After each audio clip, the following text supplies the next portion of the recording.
credit score. She did her hard work, and now she owns a home in paradise with her 16-year-old daughter, a straight A student.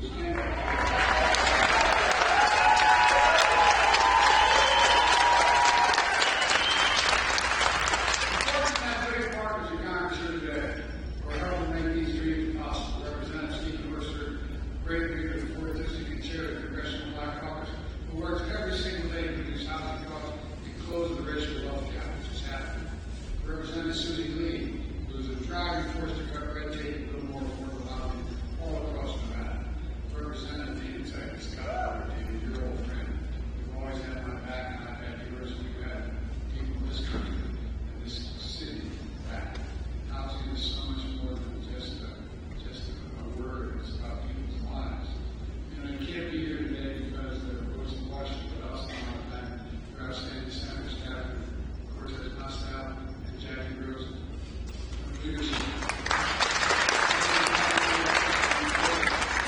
I want to thank all the housing advocates here today for doing God's work. All the housing advocates, stand up.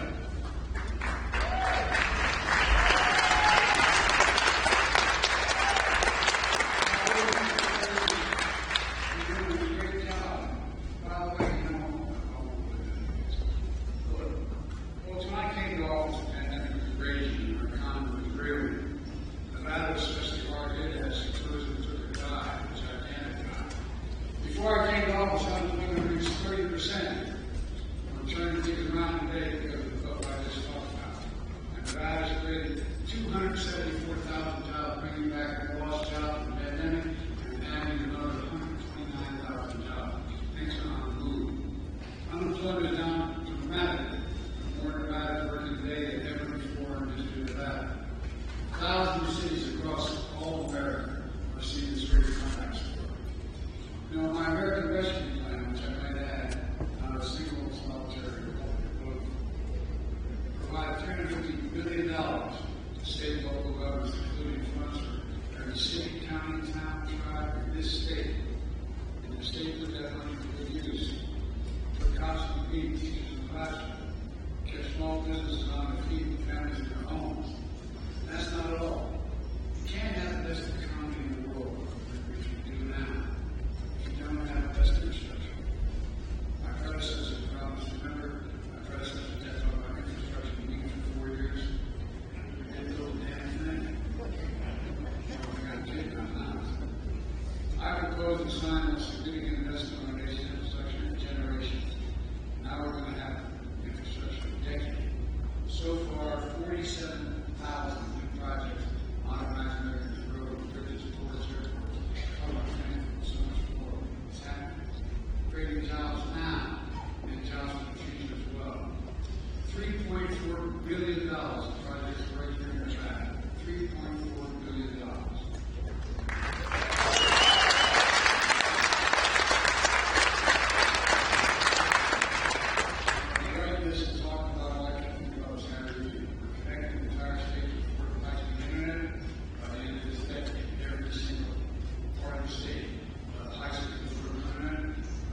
Saving 276,000 Nevada families as much as $75 a month.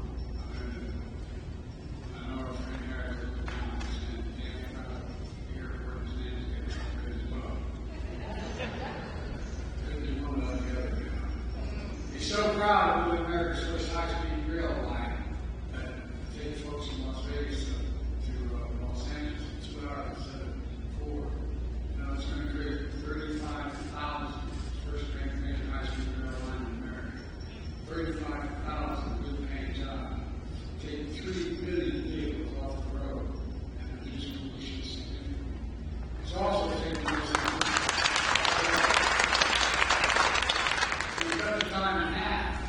I don't know why anybody wanted to get to LA at the time. All kidding aside, it really is incredible. It's a gigantic project. By the way, it's encouraged California and Central California to build high-speed rail as well. You know, the idea that we haven't had one single high-speed rail built in America up to now is ridiculous. And so, you know, Chinese have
administrations which are cracking down on big corporations who break antitrust by price fixing to keep rents up. That's how they work it out. Landlords should be competing with folks like this, and not aspiring to charge more.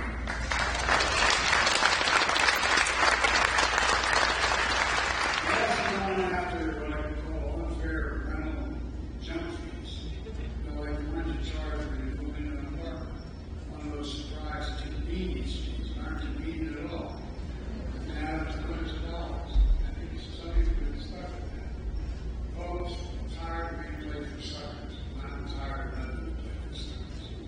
We're also expanding rental systems for 100,000 more low-income families since I took office. The biggest increase in 20 years.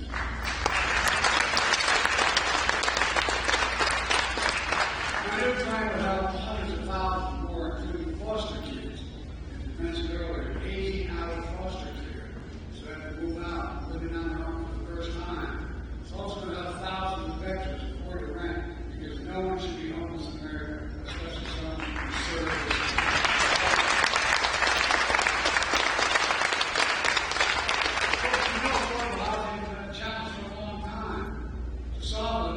Long-term, we have to increase supply. Because when supply is down, demand is up, costs rise.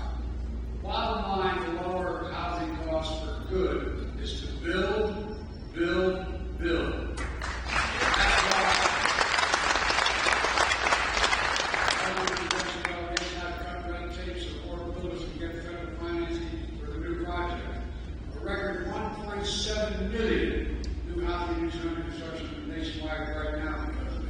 In fact, today my administration reported that single-family housing starts are the highest level they've had in 2 years. In my new plan to create 2 million affordable homes, including tens of thousands right here in Nevada.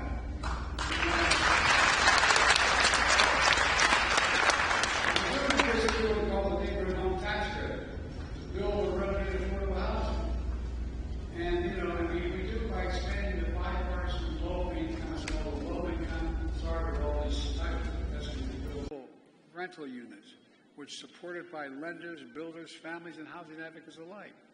Look, my plan will also establish an innovative program to help communities build and renovate housing or convert housing from empty office spaces into housing, empty hotels into housing. My plan would provide $8 billion to fight homelessness and move people into homes and off the street. And I'll say it again. In the United States, no one should have to live in the street. No one. Folks, altogether, experts are calling these measures, quote, the most consequential housing plan in more than 50 years. But let me be clear. It's not only my plan, it's fully paid for. And while I'm paying for it, we're also reducing the federal debt at the same time. The Republicans talk about, big taxing Democrats. Give me a break. Come on. I've already cut the federal deficit by $1 trillion since I took office. The last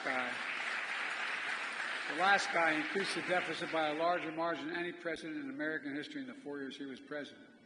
I signed the bipartisan budget deal to cut another $1 trillion in the next decade. For example, because of the law I signed, finally, Big Pharma, the pharmaceutical companies, and we finally beat them, giving Medicare the power to negotiate the prescription drug prices they pay for seniors like they do at the Veterans Administration. The VA says, I need this for veterans, but I'm not going to pay you more than this for this amount of money. Well, it doesn't just save seniors money, it's already saving taxpayers money. The one thing we've been able to do is when I did that one thing of making sure that you're going to be able to have insulin for $35 instead of $400 a month. Well, guess what? That cut the deficit by $160 billion. $160 billion. And there's a reason for it. Not only saves seniors a lot of money, and when I first wrote it, it included everybody. The Republicans knocked out everybody and left the seniors in. They couldn't lose that one. But here's the deal. $160 billion over the next decade, because Big Pharma doesn't have to pay out the $400 a month. They're paying out $35 a month to Big Pharma. My plan would double the number of drugs able to be negotiated to save another $200 billion a year. This bill has already been passed. here's the deal, folks. You know, right now, we cut the deficit by even more by making the very wealthy begin to pay their fair share. But here's the deal. If you're going to deal with Medicare and you want to make sure you're going to be able to save money, well, guess what? Many of you know seniors who have cancer drugs that cost up to $35,000, $15,000 a year, $12,000-$15,000 with all their other costs. Well, guess what? Already passed a law beginning in 2024, January 2025. No matter what the total cost of prescription drug costs for a senior are, they will not have to pay more than $2,000, period. $2,000. It's going to save another $200,000. Anyway, I get really. We drove out to the airport and put you on Air Force One. You said you had a prescription you needed filled, and it was an American company that made it. I'd say, okay, let's fly to Toronto, or to Berlin, or to London, or to Rome, or any major city in America. I'll get you that same prescription filled in those cities for 40 to 60% less than it costs you at a pharmacy here. It's wrong. Well, look, I'm a capitalist. If you want to make $1 million, great. Just begin to pay your fair share of taxes. In 2020, 55 of the largest Fortune 500 companies made $40 billion in profits. They paid zero in federal taxes. Not anymore. Thanks to the law I wrote and we signed, big companies now have to pay a minimum of 15%, but that's still too little to have to pay in federal. Wouldn't you all trade that? You'd pay 15% instead of what you're paying now. But look, it's time to raise the corporate minimum tax to at least 21%. So every big corporation finally begins to pay their fair share. You know, before the whole thing with COVID, there were 750 billionaires with a B in America. Today there are 1,000. You know what they pay in average? What would the average tax for billionaires in America? 8.2% federal tax. Anybody want to trade them with the billionaire tax? I'd take 8.2%. It's far less than the vast majority of Americans pay. No billionaire should pay a lower tax than a teacher, a sanitation worker, a nurse, anybody busting the neck. That's why I'm proposing, if I'm reelected, we're going to get it done. The minimum tax of 25% for billionaires. That's not even the highest tax rate, just 25%. You know how much that would raise over 10 years? $500 billion in 10 years. $500 billion if they just started to pay that. Imagine what we could do. We could cut the federal deficit even more. We could invest in things that make America great again. Child care, a whole range of things we could do. And we'd all be better. Affordable child, home care, housing, all of which help families grow our economy. And by the way, every one of these things I proposed, I asked the Treasury Department to do a study for me because I'm a pro-union guy. And everybody, I've been the most pro-union president in American history. And here's the deal.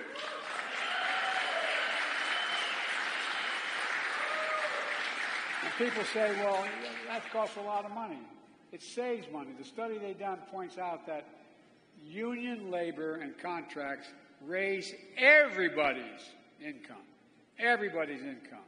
And they have the best in the world besides. Like I said, when I got that $350 billion invested for computer chips, I was with Samsung in South Korea, convincing them to come here. I said, why would you come here? He said, you have the best workers in the world, and my safest investment is in America. Folks, there's so much we could do. But my predecessor has a totally different view when it comes to fair taxes. He said this to his friends in Mar-a-Lago, quote, it's on the record, I know plenty of you, this is his quote, you're rich as hell, and we're going to give you tax cuts. That's what he says out loud. When the president enacted a $2 trillion tax cut that overwhelmingly benefits the very wealthy and biggest corporations, he exploded the federal deficit, as I said. He added more to the national debt than any president has in one term in all of American history. And he wants to do it again. He's committed to another $2 trillion tax cut for the wealthy and biggest corporations. He also proposed cutting funds for affordable housing, not building them, cutting the funds for them. Folks at home, does anybody really think the tax code is fair? I don't know. You don't really think the wealthy and big corporations need another $2 trillion tax cut, do you? Well, they're doing pretty well. I sure in hell don't. Look, I'm going to keep fighting like the devil to make sure the wealthy pay their fair share, to make the tax system fair. And under my plan, to make sure I wasn't able to be at the other end of his demagoguery, I made a commitment when I got elected, and I've kept it. No one earning less than $400,000 a year, which is a lot of money where I come from, will pay an additional penny in federal tax. Not one single penny. Not one penny. But everybody else is going to start paying their fair share. Let me close with this. As I travel the country, folks often tell me how back in 2020 they were down. They lost their business. They lost faith in the system. But then the laws we passed, the work we've done together got them back on their feet. We created 15 million new jobs in 3 years, more than any administration has in history. We're keeping millions of people in their homes. We're creating a new cycle of hope and pride. Pride in your hometowns, making a comeback. Pride in America. Pride in knowing you can get big things done if we work together. I've never been more, we have a lot more to do. A lot more to do. The reason this election is so important is not about me. It's about the future. It's about the future. He wants to undo every single thing we've done if he gets elected. He stated it straight up. But there's so much more to keep and to do. I've never been more optimistic about our future. You just have to remember who in hell we are. We're the United States of America. There is nothing, I mean, think about it, nothing beyond our capacity when we work together. We're the only nation in the world that's come out of every crisis stronger than we went in, every time when we work together. And with your help, we're going to get people working together in a way they haven't for decades. So, ladies and gentlemen, God bless you, and may God protect our troops. Let's get this done.